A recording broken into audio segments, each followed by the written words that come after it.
समन्ता चक्रवालेषु अत्रा गच्छन्तु देवता सद्धम्मं मुनिराजस्य सुनन्तु सग्गमुखदं धम्मश्रवण कालो अयं भदन्ता धम्मश्रवण कालो अयं भदन्ता ධම්මස්සවන කාලෝ අයං භදන්තා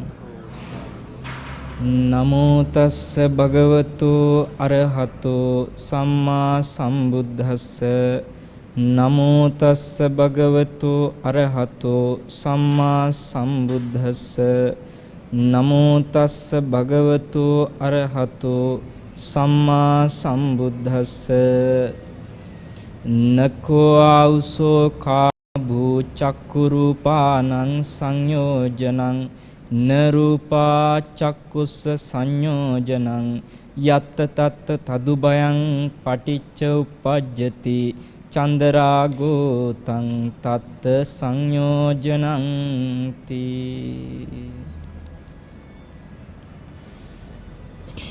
ගරුතර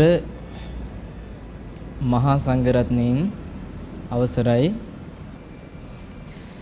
දහවත් පින්වත්නි, අපිට මේ ලැබිච්ච බුදුරජාණන් වහන්සේගේ ශාසනය තුල ධර්මයේ හැසිරෙනවා කියන එක හිතන තරම්ම ලෙහෙසියෙන් තෝර බේර ගන්න, තමන්ගේ හිතට ආපු ගමන් මේක මේ විදිහයි කියලා කටයුතු කරන්නම තියෙන එකක් නෙමෙයි. මේක ප්‍රඥාවෙන් තෝරලා බේරලා කරගෙන යන්න තියෙන දෙයක්. ඒ නිසාවත්නි, මා කල්පනා කළා ඔබට ප්‍රඥාවන්තයාටම තියෙන මේ ධර්මයේ තුල ප්‍රඥාවන්ත විදිහට විමසන්න නම් ධර්මයේ ඔස්සේම විමසලා තීන්දුව තීරණ අරගෙන තමයි අපිට ධර්මයේ හැසිරෙන්න තියෙන්නේ. එහෙම නැති වුණොතින් වරදිනවා. ඒ වරදින අය ගොඩාක් අද අපිට දකින්න ලැබෙන හින්දා මට හිතුණා වරදින තැන් කීපයක් ගැන තේරුම් කරලා දෙන්න. බුදුරජාණන් වහන්සේගේ මේ ධර්මයේ අද අපි සමහර අය අපහාස කරන්නේ මේ ගැඹුරු ධර්මය ඕනේ නැහැ කියලා කියන්නේ ඒ පිළිබඳව හරියාකාර අවබෝධයක් නැති නිසායි කියලා හොඳට පැහැදිලි හරි දේ පෙන්නලා දෙනකොට මේ අය තේරුම් ගන්න විදිහත් එක්ක.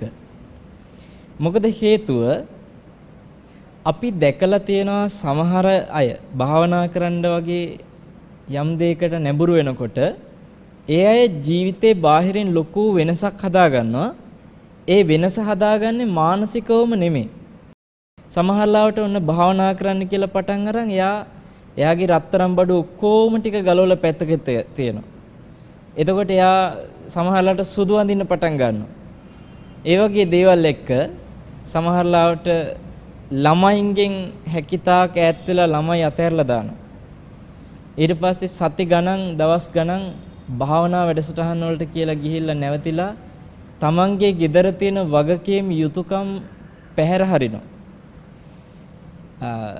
මේ වගේ අවස්ථා ගොඩාක් ඔය භාවනා කරන්න ධර්මයේ හැසිරෙන්න කියලා යොමු වෙන අය කරද්දී ඊට පිටින් ධර්මයක් ගැන නොදන්න කෙනා අර දිහා බලන් ඉඳලා කෙලින්ම ඇඟිල්ල දික් කරන්නේ මොකටද?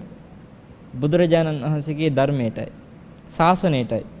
ඊට පස්සේ පිටින් ඉන්න කෙනා බලලා කියනවා අපෝ මේ භාවනා කරන්න කියලා ගියොත් එයාගේ ජීවිතේ තනිකර මුස්පේන්තු වෙනවා. එයාට රත්තරන් ටිකක් රිදී ටිකක්වත් පාවිච්චි කරන්න බෑ. සුදු අඳින්න ඕනේ. ගෙවල් වල යුතුයකම් ඔක්කොම කඩාකප්පල් වෙනවා. මේ වගේ ප්‍රශ්න ගොඩාක් සමාජය අතරට ඉතුරු කරලා දීලා තියෙන්නේ. ධර්මයේ හැසිරෙනවා කියලා භාවනා කරනවා කියලා මොනවදෝ කරගෙන යන පිරිසක්. ඉතින් ඒ හින්දා මොකක්ද මේ ශාසනය තුළ අපිට කරන්න තියෙන දේ කියන එක හරියටම ප්‍රඥාවෙන් වටහා ගත යුතුයි. නැත්තම් බාහිරින් ධර්මයට එන්න පින තියෙන අයවත් ඒකට එන්න තියෙන මග ඇහිරීමක් වෙනවා. ඇයි අය තියෙනවා? මොකද්ද මේකේ තියෙන මේ විකාරය? ජීවිතේ මේ කියන්නේ සමාජය තුළ ජීවත් වෙන්න බැරි මහා විනාශයක් මේකේ කෙරෙන්නේ කියන ඇඟිල්ල දික් කරනවා. ඒ නිසා කවුරුත් මේ වෙලාවේදී තමන්ට භාවනා කරන්න ඕන නම් තමන්ට ධර්මයේ හැසිරෙන්න ඕන නම් තමන් මේ ජීවිතේ ධර්මය අවබෝධ කරන්න ඕනේ කියන ඉලක්කයකින් කටයුතු කරනවා නම් අද මේ කියා දෙන දේශනාව කෙරෙහි ටිකක් උනන්දුවෙන් විමසිල්ල ශ්‍රවණය කරන්න ඕනේ කියලා මම විශ්වාස කරනවා. මා අද ඔබට කියා දෙන කල්පනා කළේ සංයුත්ත නිකාය 4 සඳහන් වෙන කාම භූ සූත්‍රය. මොකද්ද මේ දේශනාවේ නම? කාම භූ සූත්‍රය. කාම භූ කියලා කියන්නේ ඔයගලන්ට හිතෙන්න ඇති කාමය ගැන මොකක් හරි තමයි හාමුදුරුවෝ අද කියා දෙන්නේ කියලා. නේ කාම භූ කියලා කියන්නේ ස්වාමින්වහන්සේ නමකගේ නමක්. හරි. එතකොට මේ බුදුරජාණන් වහන්සේගේ කාලේ වැඩ හිටිය බොහොම පින්වන්ත ස්වාමින්වහන්සේ නමක් කාම වහන්සේ. කලින් මං හිතන්නේ බොහෝ දෙනා අහලා නැතුව ඇති එහෙම නමක්. ඒතර මේ කාම භූ කියන ස්වාමින්වහන්සේ ආනන්ද ස්වාමින්වහන්සේත් එක්ක කොසබෑ නුවර ගෝසිතාරාමේ වැඩ ඉන්නකොට ආනන්ද ස්වාමින්වහන්සේ ළඟට ඇවිල්ලා ප්‍රශ්න වගේක් අහනවා. ආන්ගේ ප්‍රශ්න ටිකට ආනන්ද ස්වාමින්වහන්සේ හරි පැහැදිලි පිළිතුරක් දෙනවා. ඕක තමයි මේ දේශනාවේ අන්තර්ගත වෙලා තියෙන්නේ. ඒතර කාමභූ ස්වාමින්වහන්සේ අහන ප්‍රශ්න ටික මොනවද? හරි ලස්සනයි මේ ප්‍රශ්න ටික. අහනවා කින්නකෝ ආවසෝ ආනන්ද චක්කු රූපානං සංයෝජනානං රූපා චක්කුස සංයෝජනානං. පින්වත් ආනන්දයන් වහන්සේ මේ ඇහැ රූපෙට බැඳිලාද නැත්නම් රූපය ඇහැට බැඳිලාද තියෙන්නේ කියලා. ඒ විදිහටම ඉතුරු ටිකටත් අහනවා. එතකොට ඔබ තේරුම් ගන්න කන ශබ්දයට බැඳිලාද ශබ්දේ කනට බැඳිලාද? නාසය ගඳ සුවඳට බැඳිලාද ගඳ සුවඳ නාසයට බැඳිලාද? දිව රසයට බැඳිලාද රස දිවට බැඳිලාද? පහස කයට බැඳිලාද කය පහසට බැඳිලාද? මනස අරමුණු වලට බැඳිලාද අරමුණු මනසට බැඳිලාද? මේක තමයි අහන ප්‍රශ්නේ. දැන් මේක මෙහෙම තිබුණට ඔය ප්‍රශ්නේ අද අපි ගොඩාක් දෙනා අවුල් කරගෙන තියෙන ප්‍රශ්න ටික. මම ඒක මෙහෙම කියන්නම්. ඇහැ රූපෙට බැඳිලාද රූපය ඇහැට බැඳිලාද කියන එක තේරුම් ගන්න මෙන්න මේ සිද්ධියෙන් අපි හිතමු විහාරස්ථානෙට ඇඳුමක් ඇඳගෙන එනකොට ඒ ඇඳුම සංවර වෙන්න ඕනේ කියලා අපි කවුරුත් ඒකමතිකව පිළිගන්නවා. ඒක සදාචාරය ඒක සංස්කෘතියට අදාළයි. ඒක සුදු ඇඳලා පිළිවෙලකට එන්න ඕනේ කියන එක අපි කවුරුත් පිළිගන්නවා. නමුත් එහෙම නොවන අවස්ථාවක් තියෙනවා. දැන් බෞද්ධ නාලිකාවටත් එහෙම සමහර අය එනවා. කිසිම කතාවක් නැහැ. නාලිකාවෙන් දෙනවා සුදු රෙද්දක් ඇඳ ගන්න කියලා. ඔව්. මේක නොදන්න අය ඉන්නවනම් ඉදිරියේදී නොගැලපෙන විදිහට ඇඟ හිර කරගත්තු කකුල් දෙක හිර කරගත්තු ඇඳුමක් ඇඳගෙන කකුල් දෙක පේන්න වගේ එනවනම් කොටට ඇඳන් එනවනම් නාලිකාවේ සුදු රෙද්ද ඇඳගෙන තමයි කැමරාව ඉස්සරහා වාඩි වෙන්න ඕනේ. එතකොට ඒක දල්දා මාලිගාවේ රුවන්වැලි සෑය වගේ ස්ථානවලත් භාවිතා කරනවා. දැන් මේ කාරණේදී අපි හිතමු සදාචාර සංස්කෘතිය එක මම දැන් පැත්තකින් තියලා ඒක එහෙම කෙරිය යුතුයි කියන මගේ අදහසත් කියලා මම තේරුම් කරලා දෙන්නම්. අපි හිතමු පින්වත්නි ඔතනදී සාමාන්‍යයෙන් අපි ඇයි මේකට විරුද්ධ වෙන්නේ? රාගය ඇති කරන්න හේතු වෙන අරමුණක් වෙච්ච මේ ශරීරයේ වැසිය යුතු තැන් වසාගෙන පැමිණෙන්න ඕනේ පූජනීය ස්ථානයකට. එතකොට ඒකෙදි අපි එකහෙලා විරුද්ධ වෙන්නේ මොකක්වත් නිසා? රාගයට විරුද්ධ නිසා. අපි රාගය ඇතිවීමට මේ යම් පාලනයක් හදන්න කැමති හින්දා තමයි අපි ඒකට විරුද්ධ වෙන්නේ. සමහර කෙනෙක් ඒකට ඒකාන්තයෙන්ම මේක සුදුසු නෑ මෙහිමයි කියලා දැඩි කෝපයෙන් කතා කරන අවස්ථා අපි දැකලා තියෙනවා. සමහර අම්මලා අර කොටට ඇඳගෙන ළමෙක් ඇවිල්ලා ඉන්නවා දැක්ක ගමන් මෙයාගේ මනසේ පුපුරු ගහනවා ඒක. මහා කේන්තියකින් මේ කෙල්ල ඇඳුමක්වත් ඇඳගෙන ඉන්න දන්නේ නැහැ කියලා. එතන සිද්ධ වෙලා තියෙන්නේ මොකක්ද? රාගයට අකමැති කී අල්ලගෙන තියෙන්නේ මොකද්ද? ද්වේෂය. මතක තියාගන්න රාගය ඇති වුණත් එකයි ද්වේෂය ඇති වුණත් එකයි. එතකොට දැන් අර ළමයා ඇඳගෙන ආපු ඇඳුමෙන් යම් කිසි කෙනෙකුට රාගය ඇති වෙයි. ඊට වැඩි බොහෝ දෙනෙකුට ඇති වෙන්නේ අද ද්වේෂය. ඒතර මේක රාගයටවත් ද්වේෂයටවත් දෙකටම ඉඩ නොදිය යුතුයි. අපි හිතමු ඔතන ඉන්නේ කවුරු හරි කෙනෙකුට රාගයක් ඇති වෙනවා අර ළමයා දැකලා. තව කෙනෙකුට ද්වේෂයක් ඇති වෙනවා. මේ රාගයට ද්වේෂයට වග කිව යුත්තේ කවුද?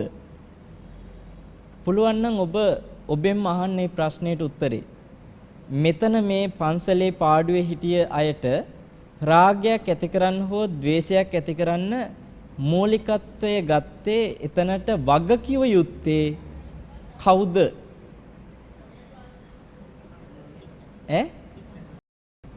හොඳට හිතන්න. කොටට ඇඳගෙන ආපු ළමයාද වග කිව යුත්තේ? එහෙම නැත්නම් ඒ දිහා බලපු ඇසද වග කිව යුත්තේ? අන්න දැන් ප්‍රශ්න දෙකක්. මේ රාගය ඇති කරන්න හෝ ද්වේෂය ඇති කරන්න බලපෑවේ ඒ කොටට ඇඳගෙන ආපු ළමයාගේ රූපයද? එහෙම නැත්නම් ඒ බලපු ඇහැද? කෙනෙක් කියයි ඒ ළමයා ඔහොම ඇඳගෙන ආවේ නැත්නම් මෙහෙම ප්‍රශ්නයක් වෙන්නේ නැහනේ කියලා. තව කෙනෙක් කියයි ඒ ළමයා කොහොම ඇඳන් ආවත් බැලුවේ මොකටේ? ඒකනේ මෙහෙම ප්‍රශ්නයක් වුනේ. එක්ක රූපේ එක්ක ඇස. මේ දෙකෙන් කෝකද වග කිව යුත්තේ? අපිට බොහෝ දෙනෙකුට හිතෙනවා නෑ ඒ ළමයා නෙමේ වැරදි, බලපු එකයි වැරදි. සාමාන්‍යයෙන් ලෝකයා ඇඟිල්ල දික් කරනවා නෑ බලන්න ඇයි අර එහෙම ඇඳන් ආපු එකයි වැරදි. මේ ලෝකයේ තියෙන ස්වභාවය තමයි එක්කෝ ඇහැපලි එක්කෝ රූපෙපලි. ඕක තමයි සාමාන්‍ය ලෝකේ කතන්දරේ. අපි හිතමු කෙනෙක් අපිට රවනවා. රැව්වට පස්සේ අපිට දුක හිතෙනවා. එක්ක තනවා. ඒතර මෙතන අපේ මනස සම්පූර්ණයෙන් අවුල් වෙනවා අර රැවීමත් එක්ක. ඒකට වග කිව යුත්තේ රවපු කෙනාද නැත්නම් අපි ඒ දිහා බලපු එකද?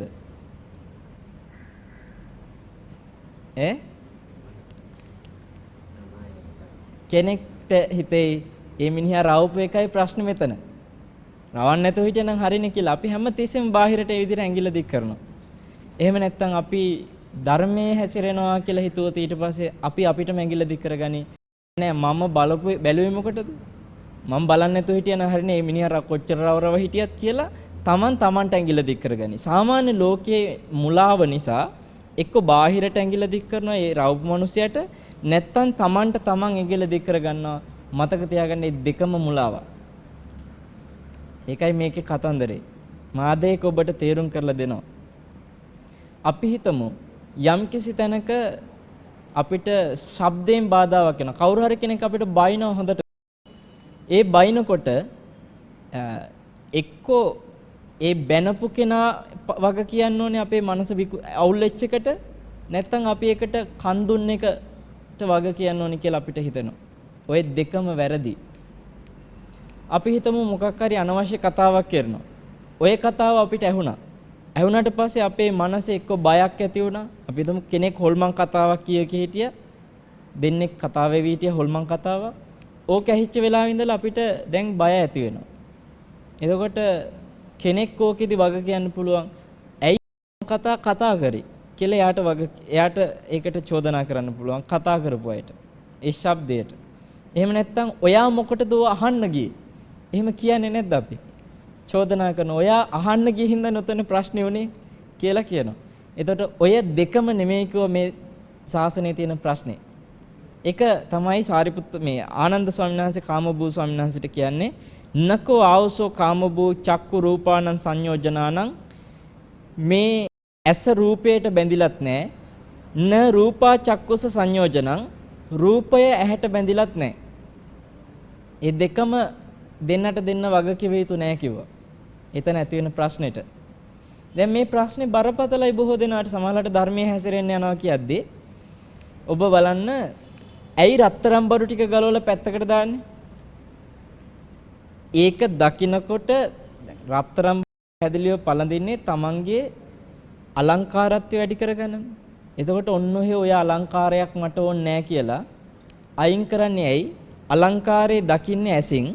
එතකොට මේ ඇහැට පේන අලංකාරත්වය ඕනේ නැහැ කියලා ඒක වීසි කරලා දාන්නේ. ඒ බාහිර රූපේ තමයි මෙතන ඇලෙන්න හේතු වෙන්නේ. මෙතන තණ්හාවට වග කිවිය යුත්තේ අර බාහිර තියෙන රත්තරන් බඩු අලංකාරي. ඒක එපා කියලා එතකොට අපි විසි කරන්නේ පැත්තකට දාන්නේ ඒ රූපය පලි කියලා. එහෙම නැත්තම් ලස්සන තැන් වලට තමන් නොයා ඉන්නවා. නෑ නෑ ওই තැන් වලට ගිහිල්ලා නිකන් ඇලෙන්නේ මොකටද කියලා.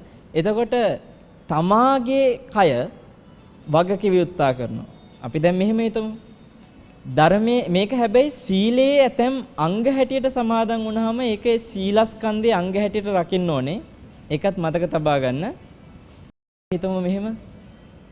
සීලේ අපිට අංගයක් තියෙනවා නච්චකීත වාදිත විසෝක දස්සන මාලා ගන්ධ විලේපන ධාරණ මණ්ඩන විභූෂණට්ටන වේරමණී සික්ඛාපදං සමාදියාමි කියලා.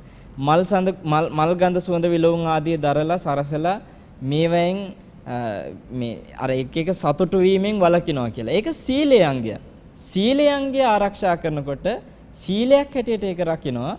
නමුත් මේකෙදි බාහිරින් ඈත් කරා කියලා කවදාකවත් ඇලීම නැති කරන්න පුළුවන් ද?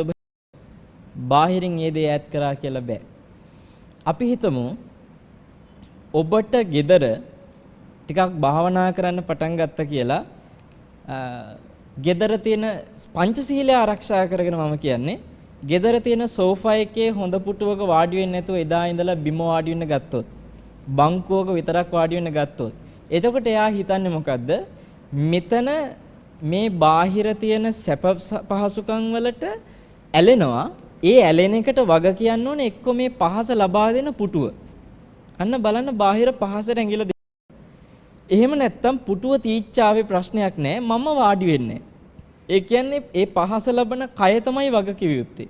ඒ නිසා මේ කයට දෙනවා මම දුක බංකුවකම වාඩි කරනවා. බිමම වාඩි කරනවා. එතකොට එයා ඇඟිල්ල දික් කරා කයට. අන්න බලන්න එතනත් එක්ක පහසට ඇඟිල්ල දික් කරා එක්ක කයට ඇඟිල්ල දික් කරා. මේ සාමාන්‍ය ලෝකයා ওই දෙකෙන් එකකට තමයි හිර වෙන්නේ. ඊළඟට පහුගිය දවසක වෙච්ච සිද්ධියක් මම කියන්නම්. ගාල්ලේ පැත්තේ ඉඳලා භාවනා කරන මහත්තයෙක් ආවා දහම් ගැටලු ටිකක් විසඳ ගන්න ඕනේ කියලා හිතාගෙන මාව මුණ ගැහෙන්න.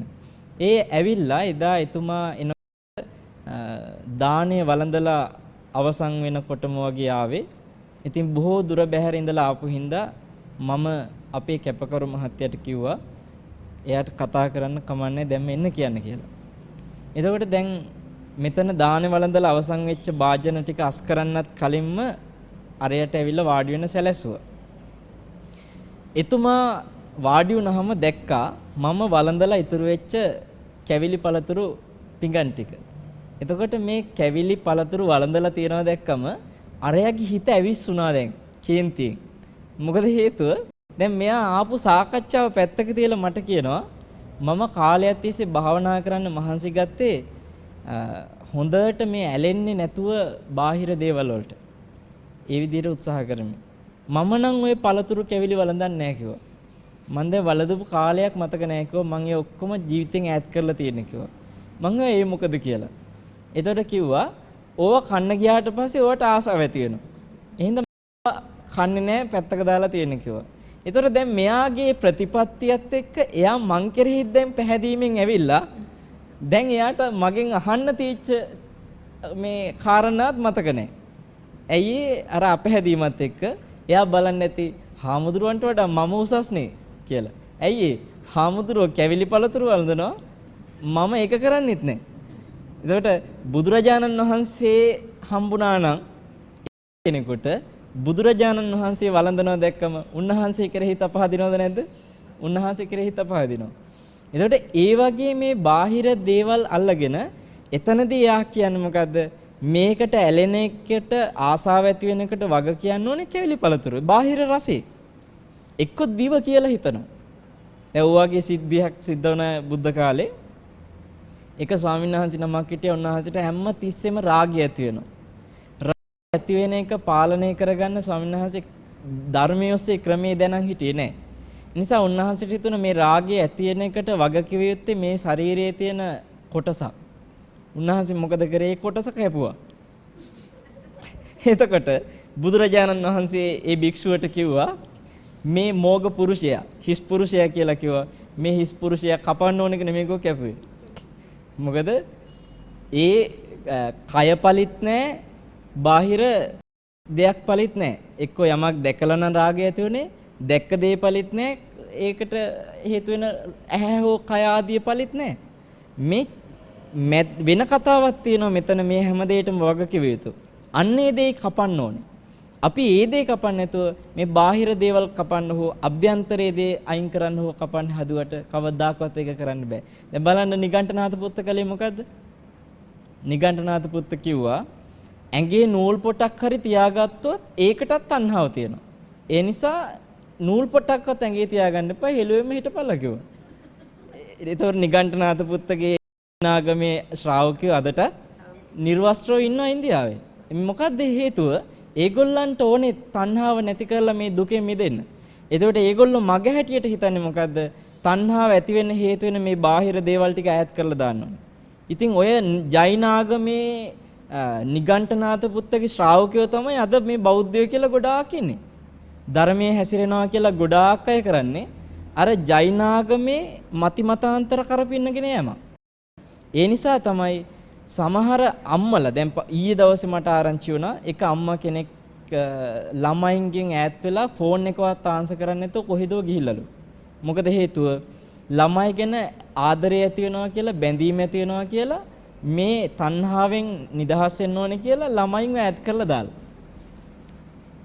අපි නිකන් හිතන්න ඕනේ බුදුරජාණන් වහන්සේගේ කාලේ ශ්‍රාවකයෝ මාර්ගඵල ලැබලා ධර්මයේ හැසිරුණේ කොහොමද? පොඩ්ඩක් අපි ඒවා හිතන්න ඕනේ. මොකද ඒ අපිට ආදර්ශයක් පෙන්නපු ධර්මයේ හැසිරිච්ච පිරිස. අපි ගමු උදාහරණයකට විශාකා. බලන්න විශාකා අවුරුදු 7ේදී සෝතාපන්න වුණා. සම්පූර්ණ ජීවිතේ මොකක්ද කියලා යථාභූත ඥාණයෙන්ම අවබෝධ කළා. එතකොට සෝතාපන්න වෙච්ච විශාකට කසාද බඳින්න බාධාවක් තිබ්බද? තිබුණේ නැහැ. ළමයි හදන්න බාධාවක් තිබ්බද? තිබුණේ නැහැ. විශාකට ළමයි ගැන ඇලීමක් තණ්හාවක් තිබුණ නැද්ද? තිබුණා. ආසාව තිබුණා. ඒක අවස්ථාවක මතකයි ඔය විශාකා කොණ්ඩේ තෙමාගෙන එනවා. ඒ කාලේ ප්‍රතිපත්තිය තිබ්බ කවුරු හරි කෙනෙක් මැරුණාම කොණ්ඩේ තෙමාගෙන ඉන්නවා. කොණ්ඩේ තෙමාගෙන අහම් බුදුරජාණන් වහන්සේ වදාලා මොකද විශාකද කොණ්ඩේ තෙමාගෙන? ස්වාමීනි මගේ මිනිබිරියක් මැරුණයි කිව්වා. අනේ ස්වාමීනි මං හරි ආදරෙයි කියලා දැන් මිනිබිරිය ගැන කියනවා. ඊට පස්සේ බුදුරජාණන් වහන්සේ අහනවා විශාක මිනිබිරීට හරි ආදරේ නේද කියලා. අනේ ස්වාමීනි මම මගේ පණටත් වඩා ආදරේ කිව්වා. විශාකට මේ රටේ ඉන්න ඔක්කොම මිනිබිරියෝ ටික ඔයාගෙම මිනිබිරිය වුණොත් ඔයා ආසයිද කියලා. අනේ ස්වාමීනි එහෙම වෙනනම් කොච්චර දෙයක්ද කිව්වා. බුදුරජාණන් වහන්සේ විශාකට කියනවා එහෙනම් විශාකා හැමදාම කොණ්ඩේ තෙමන් තමයි ඉන්න වෙන්නේ කිව්වා. ඇයි රටේම මිනිබිරියෝ ටික මෙයාගේ මිනිබිරිය වුණොත් එහෙම රටේ කවදා හරි කවුරු හරි මැරෙනවනේ. හැමදාම කොණ්ඩේ තෙමන් තමයි ඉන්න වෙන්නේ කිව්වා ගමන්. ටග්ගාල ධර්මයේ සිහිපත් වෙලාව අනේ ස්වාමීනි එක්කෙනෙක්වත් එපා කිව්වා. එතකොට මෙතනදී දැන් සෝවාන් වෙච්ච කෙනාට මේ ආසාව තිබුණ නැද්ද? එයා දරු මුණුපුරන් එක්ක ජීවත් වුනේ නැද්ද? එයාට තිබ්බේ ලෝකයේ පිළිබඳ අවබෝධය. ඒ අවබෝධය මතුවෙච්ච ගමන් එයා අවශ්‍ය දේ කරනවා මනසින්. ඒක මේ බාහිරින් කරලා නෑ එයා. බාහිරින් ඔක්කොම ඈත් කරලා දාලා සම්පූර්ණ ජීවිතේ වෙනස් කරගෙන එහෙම එකක් කරේ නෑ. දැන් අපි මේ කෙනෙක් චුට්ටක් භාවනා කරා කියලා පැයක් දෙකක් භාවනා කරා කියලා රත්තරන් බඩු ටික ඔක්කොම අයින් කරලා දාන අපේ රටේ උපාසකම් වලට මතක් කරලා දෙන්න ඕනේ විශාකා කෝටි ගාණක් වටින පළඳනා පැලඳුවා. මේක පළඳනා. එතකොට ඒක බාධාවක් උනේ නැත්තම් මේ පැයක් දෙකක් භාවනා කරන සෝවාන් වෙනවා තියලා හිතලවත් නැති අය රත්තරන් බඩු ටික ගලවලා දානකොට චුට්ටක් ඔබ හිතන්න. මොකද්ද මේ ශාසනයේ කතන්දරය කියලා. අන්න ඒකට තමයි අද මම මේ තෝරගත්තු සූත්‍රයේ උපකාර වෙන්නේ. මේ ප්‍රශ්නේ විසඳ ගන්න. එතකොට ධර්මයේ හැසිරෙනවා කියලා පෞල් අවුල් වෙන්නේ නැති වෙන්න නම් මොකද්ද මෙතන තියෙන එකම වෙනස? ඇයි අද අපිට මෙතන අවුල් වෙලා තියෙන්නේ? අපි හැමතිස්සෙම වගකීම දෙන්නේ එක්ක ඇහැට, එක්ක රූපෙට, එක්ක කනට, එක්ක ශබ්දෙට. ඒතර අපි කියනවා මේ ගෑනු ළමයා කොටට ඇඳන් ආපු එක තමයි ප්‍රශ්නේ. නැත්තම් ඔය රාගය ඇති වෙන්නේ නැහැ මෙතන කේන්තියක් නැහැ ඉන්න උපාසකමලට කියනවා. එහෙම නැත්තම් ඔන්න ඔහෙලා බලන්න ගියේ මොකටද කියලා බලපු ඇහැට වගකීම දෙනවා. ඒතර මේ දෙකට වගකීම දෙන්නේ මතක තියාගන්න බුදුරජාණන් වහන්සේගේ ශාසනය නෙමෙයි. නිගණ්ඨනාථ පුත්තගේ ආගම් වල වගේ බාහිර තමයි ඕවට වගකීම දුන්නේ. ඒතර මේ ශාසනයේ මොකද්ද කතාන්දරේ? ඔන්න බලන්න ආනන්ද ස්වාමීන් වහන්සේ මේ කාමබූ ස්වාමීන් වහන්සේට. දැන් මේ කාමබූ ස්වාමීන් වහන්සේ අහපු ප්‍රශ්නේ අපිටම වටිනවනේ. ඒ කියන්නේ මේ මෙතන ඇලීම ඇති වෙන එකට වග කියන්න ඕනේ ඇහැ රූපෙට බැඳිලා හින්දාද මේ ප්‍රශ්නේ තියෙන්නේ නැත්නම් රූපේ ඇහැට බැඳිලාද? ඒතර මේ ආනන්ද ස්වාමීන් වහන්සේ වදාළ එහෙම එයා මෙයාට බැඳිලත් නැහැ මෙයා එයාට බැඳිලත් නැහැ. මොකද්ද මෙතන තියෙන ප්‍රශ්නේ? යංච තත්ත තදුබයම් පටිච්චුප්පජ්ජති චන්දරාගෝ තන් තත්ත සංයෝජන. මේ දෙන්න අතර චන්දරාගයක් තියෙනවා. අන්නේ කැමැත්තෙන් ඇලිච්ච ස්වභාවයක් තියෙනවා. මේකයි කො මෙතන තියෙන ප්‍රශ්නේ. ඒතර මේක ආවේ ඇයි? අනවබෝධයක් හින්දා. ඒ කියන්නේ ඇහැ ගැන දන්නෙත් නැහැ, රූපේ ගැන දන්නෙත් නැහැ. කන ගැන දන්නෙත් නැහැ, මේ ශබ්ද ගැන දන්නෙත් නැහැ. නාසය ගැන දන්නෙත් නැහැ, දිව ගැන දන්නෙත් මේ ගඳ සුවඳ ගැන දන්නෙත් නැහැ. දිව ගැන දන්නෙත් නැහැ, රසය ගැන දන්නෙත් නැහැ. කය ගැන දන්නෙත් නැහැ, පහස ගැන දන්නෙත් නැහැ, මනස ගැන දන්නෙත් නැහැ, අරමුණු ගැන දන්නෙත් නැහැ. ඕවා ටික ගැන දන්නේ නැති හින්දා තමයි ඕවා අතර අනවබෝධයක් තියෙන්නේ. ඒ නිසා තමයි ඇලෙන්නේ. අන්න එතන කරුණේදී එතකොට අපිට පේනවා එයා පලිත් නැහැ, මෙයා පලිත් නැහැ, මේ දෙන්න අතර තියෙන මේ අනවබෝධي කැපුවන හරිද නැද්ද? මේ අතර තියෙන අනවබෝධය විනාශ කරලා කපලා දැම්මනම් එතකොට මේ ප්‍රශ්නේ විසඳ ගන්න පුළුවන්. දැන් අපි මෙහෙම හිතමු. මීට පෙරත් ඔය සිද්ධිය මම මතක් කරා. දැන් අර මුගලන් ස්වාමීන් වහන්සේට විමලා කියලා ගණිකාවක් ඇවිල්ලා ඔය ගණිකාව ඇඟ පේන ඇඳුමක් ඇඳගෙන හිටියා. මුගලන් ස්වාමීන් වහන්සේත් බලාගෙන හිටියා. ඒ දිහා. ඒතර බලාගෙන ඉන්නකොට මේ විමලා කල්පනා කළා ශ්‍රමණයා මට ආසයි වගේ. ඒ බලාගෙන ඉන්නවනේ.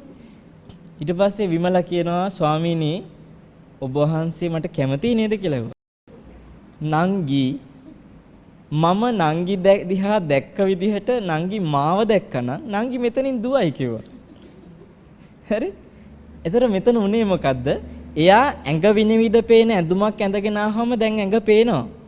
හැබැයි මුගලන් ස්වාමීන් වහන්සේ ඒ ඇඳුමට ඇතුලේ තියෙන එක නෙමෙයි බැලුවේ ඊටත් ඇතුලේ තියෙන එක. මොකද ඊටත් ඇතුලේ තියෙන්නේ? ඇතුලේ තියෙනවා මේ හැමත ඇතුලෙන් තියෙන එක. අපි මේ හැමත පිටින් එක බලලානේ ඔය මනස අවුල් කරගන්නේ. හැමත ඇතුලෙන් තියෙන එක බැලුවනම් ඒ මනස අවුල් වෙනවද? නෑ. ඒතර මේ බාගෙට බලන්න ගිහිලා තියෙන නිසා තමයි ප්‍රශ්නේ තියෙන්නේ. හොඳටම බලන්න ඕනේ. දැන් මුගලන් සයන්හන්සේ හොඳටම බලාගෙන හිටියා. හැබැයි බැලුවේ මනසෙන්. කෙලින්ම ඇතුළම බැලුවා. බලනකොට කිව්වා නංගි ඔයා මගේ ශරීරය කොහොම දැක්කනම් නංගි මෙතනින්. ඇයි එච්චරටම සංඥාව තුළ ගන්න පුළුවන් සුභ සංඥාව නෙමෙයි අසුභ සංඥාව. ඒතර සුභ සංඥාවේදී රාගය අසුභ සංඥාවකම විරාගය. ඒතර මෙතන මේ අනවබෝධය තුළ තමයි සම්පූර්ණ ප්‍රශ්නේ තියෙන්නේ. දැන් බලන්න විමලා සුභ සංඥාවෙන් බලන් ඉන්නවා රාගය හට අරගෙන. මුගලන් ස්වාමීන් වහන්සේ අසුභ සංඥාවෙන් බලන් ඉන්නවා විරාගය හටගෙන.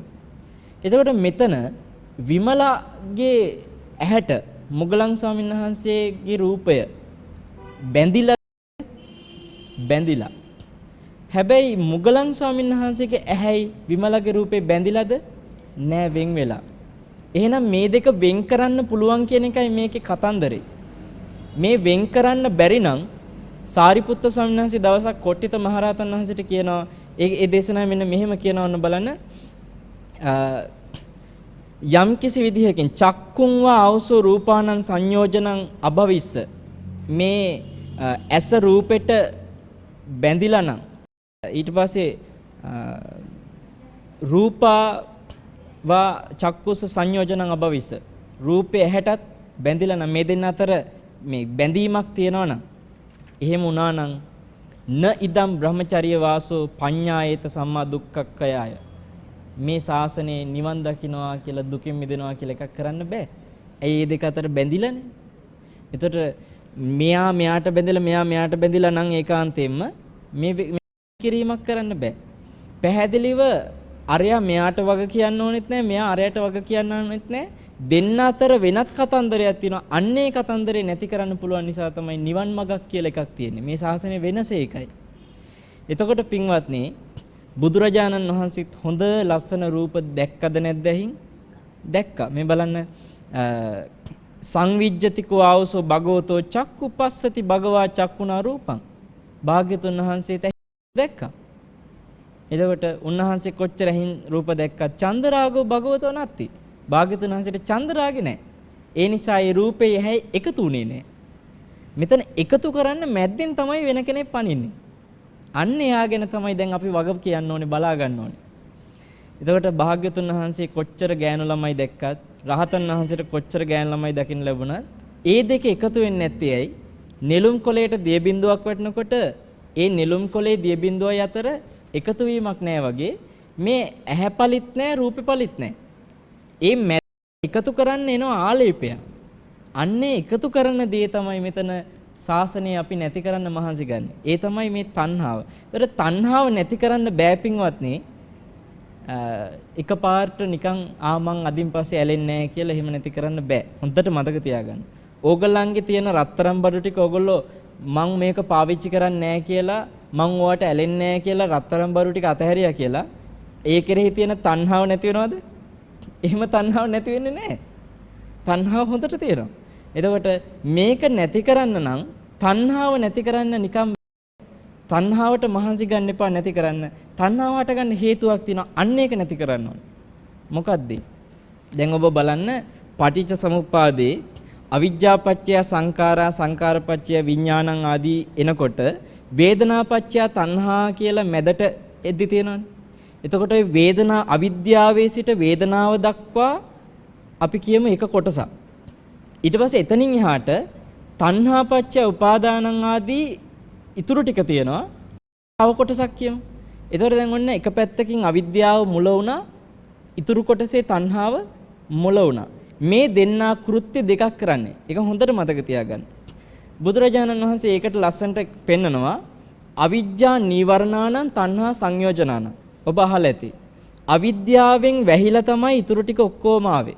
අවිද්‍යා සංකාර විඥාන නාම රූප සලආයතන පස්ස වේදනා කියන ටික ඔක්කොම තියෙන අවිද්‍යාව නිසා වැහිලා.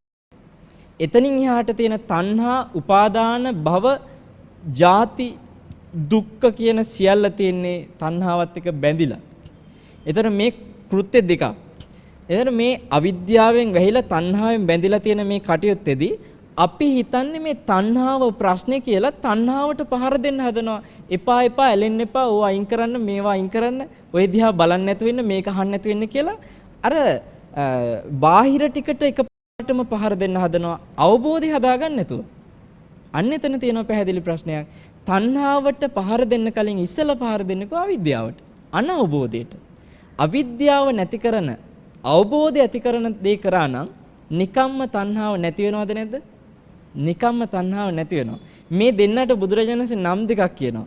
තණ්හා කියන්නේ කෙලින්ම ස්ත්‍රීලිංග ගතියින් හින්දා එයාට කිව්වා අම්මා කියලා. අවිද්‍යාව පුරුෂලිංග ගතියින් හින්දා අවිද්‍යාවට කිව්වා තාත්තා කියලා. එක දේශනාවක තියෙනවා මහණෙනි ඔබ අම්මයි තාත්තයි මරන්න, අම්මවයි තාත්තවයි මරණකම් ඔබට නිවන් දකින්න බෑ කිව්වා. හරිද? හරි භයානක කතාවක්. ඊට පස්සේ බුදුරජාණන් වහන්සේ වදාලා මම මේ අවිද්‍යාවට තමයි තාත්තා කිව්වේ. තණ්හාවට තමයි අම්මා කිව්වේ. මේ සසරේ ඉන්න අම්මයි තාත්තයි දෙන්නේ. ඒ සසරේ අම්මයි තාත්තයි කවුද? අවිද්‍යාව නැමැති තාත්තයි, තණ්හාව නැමැති අම්මයි. තණ්හාව නැමැති අම්මා පය ගහලා ශක්තියක් හදාගෙන ඉන්නේ අර තාත්තගේ බලය නිසා. අවිද්‍යාව නැමැති තාත්තට ඉස්සෙල්ලා පහර දුන්නා නම් අම්මට නිකම්ම පහර වදිනවද නැද්ද? තණ්හාවට වදිනවා. හේතුව අපි හිතමු මම මේ වටාත්තට ඇලෙනවා නම් ඇලෙන ඇහැ හටගන්නේ කොහොමද කියලා නාම රූප නිසා ඇස හටගන්න හැටි මට අවබෝධයක් ආවනම් මේ වටාත්ත කෙරෙහි ධාතු වශයෙන් මේ රූපේ මොකද්ද කියලා අවබෝධයක් ආවනම් මෙතනත් මනසේ පිළිබිඹුවක් විදිහට හටගන්න අපි මීට පෙර මේ කාරණා කියා දුන්න හින්දා මම කෙටියෙන් මෙතන කියන්නේ මනසේ පිළිබිඹුවක් විදිහට රූපය කෙරෙහි අවබෝධයක් ආවනම් ඇහැ ගැනයි රූපය ගැනයි දෙක කෙරෙහිම අවබෝධයක් ආපු තැන මට ඇලෙනවද? ඇලෙන්නේ. ඒතර මට මේක කිසි ගැටලුවක් නැතුව පාවිච්චි කරන්න පුළුවන්. ඇලුන්නේ නැහැ කියලා මේක මේ අතහැරලා දාලා අදින් පස්සේ මම වටාපතට කිසිම ඇල්මක් නැහැ. ඒ නිසා මට වටාපත් එපා කියලා බන කියන්නේ නේද? නැහැ. වටාපත පාවිච්චි කරනවා. ඒකෙන් අවශ්‍ය හුලන් ටික අවශ්‍ය නම් ඒ කෘත්‍ය මම කරගන්නවා. හැබැයි මේකට මනස විකෘති කරගෙන මනස මේකට මේ අර පීඩාවටපත් කරගෙන එතන ඇලි ගලි ප්‍රශ්නයක් කරගන්නේ නැහැ. ඇහැගෙන නම් රූපේ ගැන දැනගත්තා අන්න බුදුරජාණන් වහන්සේගේ ශාසනයේ තියෙන්නේ ඇස කෙරෙහි අවබෝධ කරන්න, රූපේ අවබෝධ කරන්න. එතකොට මේ අතරමැද ප්‍රශ්නේ එන්නේ නැහැ. ඇහැ රූපෙට බැඳිලත් නැහැ, රූපය ඇහැට බැඳිලත් නැහැ. මොකද්ද මේ අතරමඟ ප්‍රශ්නේ? මං කිව්වා කොටට ඇඳන් ආපු එක ප්‍රශ්නිකුත් නැහැ, ඒක දිහා බලපු ඇහැ ප්‍රශ්නිකුත් නැහැ. රාගය හට ගන්න හෝ ද්වේෂය හට ගන්න. මොකද්ද ප්‍රශ්නය? මේ අනවබෝධයත් එක්ක ආපු ඇලීම. ඒකට ලස්සන උපමාවක් පින්වත්නි ආනන්ද ස්වාමීන් වහන්සේ මේ දේශනාවේ කියනවා. උන්වහන්සේ වදාලා සේයතාපි ආවසෝ ඒක මෙන්න මේ වගේ ආයුෂ්මතුනේ කාලෝච්ච බලිවද්දු කලු ගොනෙක් ඉන්නවා. ඊට පස්සේ ඕදාතෝච බලිවද්දු සුදු ගොනෙකුත් වෙනවා. ගොනු දෙන්නයි. ඊට පස්සේ කිව්වා ඒකේන දාමේනවා යොත්තේනවා සංයුත්තෝ අස්සෝ එක රැහැනකින් මේ ගොනු දෙන්න බඳිනවා කොන් දෙකේ. ඒතර එක රැහැනක කොන් දෙකේ මේ ගොනු දෙන්න බැඳලා පස්සේ මුන් දෙන්න ගන්න බැරුව දෙපැත්තට අදිනවා. මේ ගොනු දෙන්න දෙපැත්තට ඇදී ඇදී ඉන්නකොට කවුරු හරි කෙනෙක් ඕක දිහා බලාගෙන කියනවා මේ කළු ගොනාට යන්න බැරි වෙලා තියෙන්නේ මේ සුදු ගොනා හින්දා. මූ නිසා තමයි අරුට යන්න බැරි. තව කෙනෙක් කියනවා නෑ සුදු ගොනාට යන්න බැරි වෙලා තියෙන්නේ කළු ගොනා හින්දා. නිකන් උඩින් පල්ලෙන් බැලුවම දෙන්නම ඇත්තද නැද්ද? දෙන්නම ඇත්ත වගේ. හැබැයි නියම විදිහට කියනවා මෙහෙම සම්මානුකෝසෝ වදමානෝ වදෙය්‍යාති. හරියට කියනවා නම් ඒ දෙකම වැරදි. මොකද්ද හරියට කියනවා නම් ක්‍රමේ නකෝ නොහේතං ආවසෝ නකෝ ආවසෝ කාලෝ බලිවද්දෝ ඕදාතස්ස බලිවද්දස්ස සංයෝජනම් මේ කළු හරක සුදු හරකට බැඳිලත් නැහැ. ඊට පස්සේ කිව්වා නපි ඕදාත්තෝ බලිවද්දෝ කාලස්ස බලිවද්දස්ස සංයෝජන සුදු හරක කළු හරකට බැඳිලත් නැහැ. මේ දෙන්නට දෙන්න නෙමෙයි ඕකේ වග කියන්න ඕනේ. යේනච කෝතේ ඒකේන දාමේනවා යොත්තේනවා සංයෝජත්ත තං තත්ත සංයෝජනං මේ අතර මේ රැහැනක් තියෙනවා අන්නේ රැහැනයි මෙතෙන්ට වග කියන්න ඕනේ. එතකොට ඔන්න කොටට ඇඳන් ආපු කෙල්ල තමයි එක හරකෙක්. ඒ දිහා බලපු ඇහැ අනිත් හරක. ඒතර අපි කියන අරයා තමයි වග කියන්න ඕනේ මේ ප්‍රශ්නෙට. එහෙනම් ඒ හරකාට වගකීම පවරන්නත් බෑ. බලපු ඇහැ තමයි වග කියන්න ඕනේ කියලා මේ ඇහැට වග ප්‍රශ්නේ දෙන්නත් බෑ. මැද්දේ තියෙන මේ කඹේ තමයි කපන්න ඕනේ. කැපුවා නම් කිසිම ගැටලුවක් වෙන්නේත් නැහැ. බලන්න එතකොට හැම ආගම වල මේ ජෛන ආගමේ නිගණ්ඨනාත පුත්ත ඒකනේ ඇඳුම් අයින් කරලා හෙළුවෙන් හිටියේ. ඒ කියන්නේ ඇඳුම තමයි තණ්හාව හටගන්න හේතුව කියලා ඇඳුම් අයින් කරලා හෙළුවෙන් හිටියා. බුදුරජාණන් වහන්සේ ශ්‍රාවකයන්ට කිව්වා නෑ සිවුර අඳින්න. ඇඳුම අඳින්න. ඒකේ නෙමෙයි තණ්හාව තියෙන්නේ. අඳින කයෙත් නෙමෙයි මේකට වගකීම තියෙන්නේ. මේ අනවබෝධය තුලයි මේ ප්‍රශ්නේ තියෙන. උන්වහන්සේ අනවබෝධය කපලා පාවිච්චි කරන ක්‍රමය කියලා දුන්නා. ඒතර ගිහි ගෙදර ඉන්න ශ්‍රාවකයාට මේ ධර්මය හරියට අවබෝධ කරගත්තා නම් ගිහිගේ අවුල් වෙනවද? කිසිම ගැටලුවක් වෙන්නේ නැහැ. ඒතර මේ ඔක්කොම චෝදනා ටික එන්නේ මේ හරියට මේ කාරණේ තේරුම් ගන්න බැරි වීමයි. ඉතින් අරුණ නැහෙට පළතුරු ටික කන එක පැත්තකට දැම්මා කියලා පළතුරු ටික කෙරෙහි තියෙන ආසාව නැති වෙනවද? මට කියනවා එහෙම මට ආසාව නැති වෙන්නේ නෑලු කොච්චර කෑවත්. ඉතින් ආසාව නැති වෙන්නේ නැත්තම් නිවන් දකින්නත් බෑනේ. ආසාව නැති වෙන්නේ නැත්තේ ඇයි? නාම රූප නිසා දිව කොහොමද හටගන්නේ කියලා දිව ගැන දන්නෙත් නෑ, රසය ගැන දන්නෙත් නෑ. එතකොට බුදුරජාණන් වහන්සේ වදාලා මේ රසය ගැන දිව ගැන විමසමින් ගන්න ප්‍රත්‍යවේක්ෂා කියලා අපිට ගන්නවා. දැන් බලන්න අපිට දානේ වළඳනකොට ක්‍රමයක් කියලා දුන්න පුත්ත මාංශ සූත්‍රය කියලා තියෙනවා සංයුත නිකාය 2. ඒ දේශනාවේ පෙන්නනවා ලස්සන උපමාවක් ශ්‍රාවකයා ආහාරය දිහා බලන්න ඕනේ කොහොමද කියලා. තරුණ අම්මෙකුයි තාත්තෙකුයි කිරිසප්පේකුත් අරගෙන කාන්තාරයකින් දුර ගමනක් යනවා. මෙහෙම යනකොට ගෙනාවු කෑම බීම ඉවර වෙලා මේ දෙන්නට දැන් යාගන්න බෑ පණ නැහැ. දැන් තවත් දවස් ගාණක් යන්න තියෙනවා. වතුරත් නැතුව කෑමත් නැතුව කොහොමද දැන් මේ දවස් ගාණක් තව යන්නේ? තාත්තා කල්පනා කරනවා දැන් 17 මම මොකද්ද කරන්නේ දැන් මෙතෙන්දී? අම්මට කියනවා මට පිරිමියෙක් හැටියට වෙන කරන්න දෙයක් නැහැ.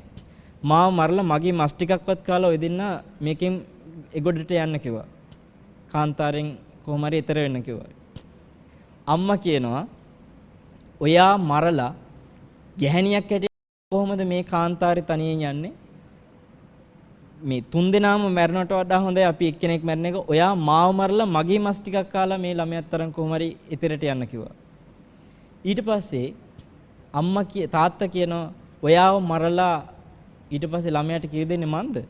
ඒතර ළමයාත් මැරෙනවානේ. ඒ හින්දා හොඳම වැඩේ ඔයා මැරුණත් බෑ මම මැරුණත් බෑ. අපිට ළමෙක් හදාගත්ත හැකි. අපි දැන් මේ ළමයාගේ මස් ටිකක් කාලා මේකෙන් ඈතර වෙලා ළමෙක් හදාගමු කියලා කතා වෙනවා. හැබැයි මතක තියාගන්න මේ වට මහා අමුතු දේවල් හිතාගෙන ඉන්නවා බුදුරජාණන් වහන්සේ ඔහොම ඒවා කියයිද කියලා. බුදුරජාණන් වහන්සේ ඕක කියලා ආයි කියනවා අන්තිමට මේක උපමාවක් පමණයි කියලා. මේ රටක් පටල ගන්න කතාවක් නෙවෙයි මේක උපමාවක් විතරයි. උන්වහන්සේ උපමාවක් කියන්නේ අර්ථයක් වටහා ගැනීමට විතරයි. මේ ලස්සන අර්ථයක් මේකෙන් මතු කරලා දෙනවා. ඊට පස්සේ අම්මා ළමයාව දෙනවා තාත්තගේ අතට.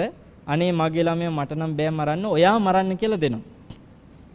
ඊට පස්සේ තාත්තා ළමයා අරගෙන අම්මට දෙනවා. මටත් බෑ ළමයා මරන්න, ඔයා මරන්න කියලා. දැන් දෙන්නට දෙන්න ළමයා අතින් අතට දිදිනවා. අනේ ඔයා මරන්න මට බෑගගා. අන්තිමට ළමයාත් බඩගින්න හිටියේ හින්දා දෙන්නගේ අතින් අතට පාස් වීම හින්දාම කලන්තය හැදලා ළමයා මැරෙනවා. ඊට පස්සේ මොකද වෙන්නේ? දැන් මේ දෙන්න දුකයි අඬලා ළමයා සම්බන්ධව ඒ දරු සෙනෙහස තියෙනවා. ඊට පස්සේ ළමයාගේ දැන් මස් ටිකක් කාලා තවත් මස් චුට්ටක් අරගෙන කොහොම හරි මේකෙන් එතර වෙන්න අවශ්‍ය දේ සඳහා අරමුණින් යනවා. බුදුරජාණන් වහන්සේ අහනවා මේක උපමාවක් විතරයි නැවතත් කියනවා. බුදුරජාණන් වහන්සේ අහනවා මේ ළමයාගේ මස් ටික කනකොට මෙන්න මේ තැන් කෑවම ලස්සන වෙනවා මේ ටිකෙන් ටිකක් වැඩිපුර කන්න කියා කෑවද? එහෙම එකක් කළේ නැහැ. මෙන්න මේ හරිය කනකොට ජවය ඇති වෙනවා මේකේ මෙන්න මේ ප්‍රෝටීන් තියෙන හින්දා නටන්න දුවන්න ශක්තිය එනවා කියලා එහෙම කෑවද? එහෙම කෑවෙත් නැහැ කිව්වා. මෙන්න මේවා ටිකක් වැඩිපුර කන්න ඕනේ එතකොට මහත් වෙනවා කියලා හිතාගෙන කෑවද කියලා ඇහුවා. එහෙමත් නැහැ. ඒ අනම්මනම් අරමුණු මුකුත් තිබ්බේ නැහැ. තිබ්බේ එකම එක අරමුණයි මොකද්ද? මේ කාන්තාරෙන් කොහොම හරි එතරට යා ගන්න කය පවත්ව ගන්න විතරයි මම මේක ගන්නෙ. බුදුරජාණන් වහන්සේ වදාලා ශ්‍රාවකයා අන්න එහෙම විමසලා ආහාරය ගත්තා නම් ආහාරය නොකා ඉන්න ඕන එකමක් නැහැ. අර අවබෝධය හදාගන්නයි මෙතන ඕන කරන්නේ. ඒතර ඒකට අපිට කියා දුන්නා යාව නේව දවාය ජවය ඇති කරගන්න නෙමෙයි න මදාය න මණ්ඩනාය න විභූෂනාය මහත්සන වෙන්න නෙමෙයි. යාවදේ විමස කායස ටිතියා යාපනාය මේ කය පවත්ව ගැනීමේ අරමුණ විතරයි තියෙන්නේ. ඊට පස්සේ කිව්වා යාත්‍රාච මේ භවිෂ්‍යති මේ ජීවිත යාත්‍රාව පවත්ව ගන්න විතරයි අනවජ්‍යතාච මේක වැරදියට ගන්න ආහාරයක් නෙමෙයි කියලා හොඳට නුවණින් විමසලා ආහාරය ගන්න කිව්වා. ඒකයි මේක නොකා ඉන්න අන්තයට යන්නෙත් නෑ ඇලිලා ගැලිලා කන අන්තයට යන්නෙත් නෑ. ඔය අන්ත දෙකම බැහැර වෙලා මධ්‍යම ප්‍රතිපදාව කියන්නේ ඒකයි. ඒතර මේකෙදි බාහිර දේ අතහැරලා දාන්න අවශ්‍ය නෑ. ඒ නිසා ඔබ හොඳට මතක තියාගන්න මේ මනසින් සම්පූර්ණ මේ දේ කරන්න තියෙන්නේ. මනසින් විමසලා අර අවබෝධය නැමැති මැද්දේ තියෙන බාධාවක් වෙච්ච රැහැනයි කපන්නේ. බාහිර දෙකම වගකිව යුතු නැහැ. අන්න ඒක අපිට වැටහෙන්නේ නැති හින්දා මේ මනසේ ප්‍රශ්නයට පහර දෙන්නේ නැතුව බාහිර දේ කොච්චර අයින් කරත් වැඩක් නැහැ. අපි හිතමු බිත්තියක තියෙන ලස්සන චිත්‍රයක් තියෙනවා කියමු නිකන් අපි උදාහරණයකට ගමු ඓශ්වර්ය රායිගේ රූපයක් තියෙනවා. දැන් ඕක බලන එක පිරිමි ළමෙකුට එයා ආසම නිලිසා එයාගේ මනස ඔක්කොම දැන් බැඳ ගන්නවා ඇද ගන්නවා හානේ ඓශ්වර්යයා කියලා. ඊට පස්සේ එයාට දැන් පේන්නේ බිත්තියක්වත් චිත්‍ර ටිකක්වත් නෙමෙයි එයාට පේන්නේ මොකද්ද? ඓශ්වර්යය කියන එක තමයි එයාගේ මනසේ සම්පූර්ණ ලෝකයක් වෙලා තියෙන්නේ. එයා හැමදාම ඔතන එනකොට දැන් ඇලිලා බැලිලා අරක දිහා බල බල ඉන්නවා. තව එක්කෙනෙක් ඉන්නවා එයාත් බලනවා ලස්සනට ඇඳලා තියෙනවා. ලස්සනයි හැබැයි මෙතන තියෙන්නේ මේ බිත්තියකුයි තීන්ත ටිකකුයි කියන ඇත්ත කතාවක් දැනගන්නවා. ඒතකොට එයාගේ මනස කූවට මේ සම්පූර්ණ ගැට ගැහිලා යන්නේ නැහැ. ලස්සන බලනවා එච්චරයි. ගැට ගැහෙන්නේ. පස්සේ දවසක ඇවිල්ලා බලනකොට මේකේ කළු තෙල් ගාලා මොකක් හරි කරලා ඔක්කොම විකෘති කරලා කැත කරලා දාලා. දැන් අර ඇලිලා ගැලිලා ලෝකයක් කරගත්තු කෙනාට මේ වෙලාවේ මොකද වෙන්නේ? මහා දුකක් හට ගන්නවා විතරක් නෙමෙයි තරහකුත් යනවා විනාශ කරපු අය කෙරෙහි. අර තීන්ත ටිකක් සහ බිත්තියනේ කියලා ඇත්ත ඇති විදිහටම දැක්ක කෙනා වෙන්නේ දැනුත් ගාණක් නැහැ ඒක විනාශ කරුණා කියලා. එතකොට එයාගේ මනස ඒ පැත්තට වැටුනෙත් නැහැ මේ පැත්තට වැටුනෙත් නැහැ.